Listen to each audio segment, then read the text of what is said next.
கர்த்தருக்கு ஸ்தோத்திரம். இன்றைய வசனம்.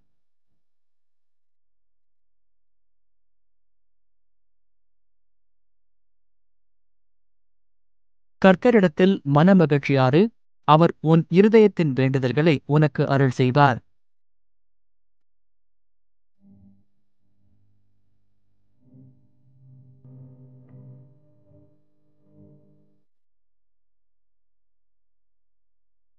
நம்முடைய ஒவ்வொரு தேவைகளையும் தேவனிடத்தில் ஜெபத்தில் சொல்லும்போது அதனை அவர் நிறைவேற்றுவார்.